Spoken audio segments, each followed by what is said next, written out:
Hello dear students. बच्चों, आज आपका जनरल नॉलेज यानी जीके का एग्ज़ाम है और आज सभी पेपर आपके कंप्लीट हो रहे हैं। आपका एग्ज़ाम कंप्लीट हो रहा है आज। तो ये जो जीके का पेपर है, इसमें आपसे जो क्वेश्चंस पूछे गए हैं ये सारे आपके उसी सिलेबस में से हैं जो आपका अभी तक कंप्लीट हो चुका है। हाफ ईयरली एग्ज़ाम तक जितना भी सिलेबस आपका अभी कंप्लीट हो चुका है उसी में से ये सवाल पूछे जा रहे हैं। ओके, तो ये टोटल जो क्वेश्चन पेपर है ये 50 मार्क्स का है और 3 आवर्स के भीतर आपने इसको कंप्लीट करना है। ओके, तो आप देखें, अपनी आंसर शीट आप निकालिए। उसमें सबसे ऊपर आप अपनी डिटेल्स फिल कर दीजिए, अपना नाम, सब्जेक्ट, डेट और आपका क्लास। ओके, तो इसमें देखिए, आपको जो क्वेश्चन यहाँ पूछा जा रहा है, जो क्वेश्चन लिखा हुआ है, तो इसका आंसर देने के लिए आपने पूरा आंसर लिखना है। ओके, जैसे यहाँ पे पहला सवाल है, who is the queen of England. तो आपने सिर्फ इंग्लैंड की क्वीन का नाम नहीं लिखना है, आपने पूरा लिखना है कि this is the queen of England. आप समझ रहे हैं? तो आंसर पूरा लिखना है आपने। शॉर्ट में सिर्फ उसका एक दो शब्दों में पूरा कंप्लीट नहीं करना है आपने। आपने कंप्लीट करना है पूरा आंसर लिखकर। आप समझ गए बात को? जैसे लास्ट का मैं आपको ये क्वेश्चन बता रहा हूँ कि who wrote the book my experience with truth. तो आप क्या लिखेंगे? The writer of the book my experiments with truth is. फिर आप उस राइटर का नाम लिख देंगे। एक ये तरीका लिखने का है। एक आप लिख देंगे कि दिस पर्सन, आप नाम लिखेंगे और फिर आप लिखेंगे wrote the book my experience with the truth. तो आप कंप्लीट लिखेंगे। ओके बच्चों, तो चलिए देखते हैं पहला क्वेश्चन। जैसे मैंने आपको बताया, who is the queen of England, तो आपने पूरा आंसर लिखना है। सेकंड क्वेश्चन है, which is the biggest livestock fair in Rajasthan where the buying and selling of camels takes place. यानी कि राजस्थान में जो एक लाइव स्टॉक फेयर है, यानी कि जो लाइव स्टॉक का मतलब आपको पता है कि जो जानवर हैं, पालतू जानवर होते हैं, यानी कि आपके मवेशी होते हैं, ठीक है। तो इसमें से कैमल्स भी है, काव होती हैं, बहुत सारे एनिमल्स होते हैं। तो इनका एक फेयर लगता है, एक मेला लगता है। ये बहुत बड़ा मेला होता है, ठीक है। तो राजस्थान में होता है ये। और आपने जो है इसमें क्या है कि काफ़ी बड़ी संख्या में कैमल्स और काव, बफेलोज़, बहुत सारे जो एनिमल्स हैं, इनको सेल भी किया जाता है और बाय भी किया जाता है। यानी कि बेचा भी जा सकता है, ख़रीदा भी जा सकता है यहाँ पर, इस जगह पर, ठीक है। तो ये एक मेला होता है। इस मेले का नाम बताना है आपने। आंसर आपने कंप्लीट लिखना है पूरा, ठीक है। तो थर्ड देखिए, who wrote the book my experiments with truth. ये बुक किसने लिखी है, ठीक है। आपने उनका नाम लिखना है और ये आंसर कंप्लीट लिखना है। ओके बच्चों, चलिए नेक्स्ट देखिए। नेक्स्ट सेकंड क्वेश्चन क्या है, टिक द राइट और रॉन्ग। इसमें आपको सामने ये जो बॉक्स दिया गया है, इसमें या तो आप अगर सही है तो आपने राइट टिक करना है और अगर रॉन्ग है तो आपने क्रॉस करना है। ओके, तो चलिए देखिए। फर्स्ट क्या है, Ruskin bond is an American author who rights for both children's and adults. Ruskin bond जो है वो एक राइटर है, अमेरिकन राइटर है। ये कह रहे हैं, यहाँ पर पूछा गया है कि एक अमेरिकन राइटर है हु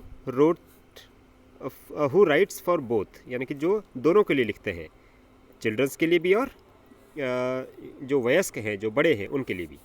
तो ये राइट है या रॉन्ग, यानी कि ये सही है कि गलत। यानी कि जो रस्किन बॉन्ड है, क्या वो अमेरिकन ऑथर है जो बच्चों के लिए भी लिखते हैं और बड़ों के लिए भी लिखते हैं? क्या ये सही है?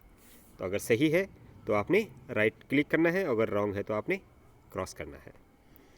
सेकंड देखिए क्या है, Frank is a currency of Switzerland. तो स्विट्ज़रलैंड की करेंसी फ्रैंक है, ये सही है या गलत? नेक्स्ट देखिए, a narrative of a person's life called biography. तो एक व्यक्ति के जीवन पर आधारित कोई किताब लिखी जाती है, इसे बायोग्राफी कहा जाता है। ये सही है या गलत? ओके, नेक्स्ट देखिए, क्वेश्चन थर्ड क्या है? Fill in the blanks. अब ये फिल इन द ब्लैंक्स का क्वेश्चन है। देखिए, हर क्वेश्चन में तीन तीन आपको टॉपिक दिए गए हैं। ओके, इसमें भी 3 टॉपिक हैं। फर्स्ट देखिए, in 1912 the British shifted their capital from to Delhi. अब यहाँ पे फ्रॉम छोड़ा गया है, यानी कहाँ से? यानी कि 1912 में ब्रिटिश जब यहाँ इंडिया में राज करते थे तो उन्होंने क्या किया, अपनी जो कैपिटल है, राजधानी है, वो शिफ्ट की। कहाँ से? दिल्ली। एक जगह से दिल्ली उन्होंने शिफ्ट करी। तो वो कौन सी जगह है जहाँ से उन्होंने अपनी कैपिटल को शिफ्ट किया? ठीक है, 1912 में। तो उस जगह का नाम आपने यहाँ पे फिल करना है कि कौन सी जगह से ब्रिटिश ने अपनी कैपिटल्स को शिफ्ट किया दिल्ली। ओके, तो चलिए नेक्स्ट देखें। ब्लैंक है, dot dot, was the Swedish scientist who is famous for his legacy of the Nobel award. तो एक स्वीडिश साइंटिस्ट हैं जो प्रसिद्ध हैं, फेमस हैं, किस चीज़ के लिए? अपनी प्रसिद्धि के लिए। और वो प्रसिद्धि क्या है? Nobel award. आपने नाम सुना होगा, नोबेल प्राइज़ मिलता है, हर साल मिलता है बड़े बड़े लोगों को, यानी कि जो बहुत बड़ी उपलब्धि होती है ऐसे लोगों की जिन्होंने बहुत महान काम किए हैं। तो विज्ञान के फील्ड में, शांति की फील्ड में और तमाम सारे अलग अलग फील्ड में अच्छे काम करने वालों को, समाज सेवा करने वालों को एक बहुत बड़ा पूरे अंतर्राष्ट्रीय लेवल पर, यानी कि विश्व में एक बहुत बड़ा सम्मान दिया जाता है और उसे नोबेल अवार्ड कहा जाता है। तो वो कौन से साइंटिस्ट थे? वो कौन से स्वीडिश, यानी कि स्वीडन जो कंट्री है, उस देश के रहने वाले वो साइंटिस्ट हैं थे। तो वो स्वीडिश साइंटिस्ट कहा जाता है उन्हें, क्योंकि वो स्वीडन के रहने वाले हैं। तो उनका नाम क्या था? कौन है वो? उनका नाम आपने इस जगह पर लिखना है कि वो स्वीडिश साइंटिस्ट कौन है जिनके नाम पर नोबेल अवार्ड दिया जाता है। ओके, लास्ट देखिए इसमें, third, dot dot, was the chairman of the constitution drafting committee. भारतीय संविधान के बारे में आपको जानकारी है कि जो एक हमारे देश का संविधान है, वो जब बना था तो उसमें एक ड्राफ्टिंग कमेटी बनाई गई थी और उसे कहा जाता था कॉन्स्टिट्यूशन ड्राफ्टिंग कमेटी। तो इसके चेयरमैन कौन थे? वो उनका नाम आपने यहाँ पे लिखना है। ठीक है, अब देखिए लास्ट क्वेश्चन है, फोर्थ, मैच द कॉलम्स। यहाँ पे कुछ टॉपिक्स दिए गए हैं, एक इस कॉलम में ये टॉपिक्स हैं और इस कॉलम में ये टॉपिक्स हैं। तो आपने इनको मैच कराना है। जैसे काजीरंगा नेशनल पार्क, इनमें से किस से ये रिलेट करता है?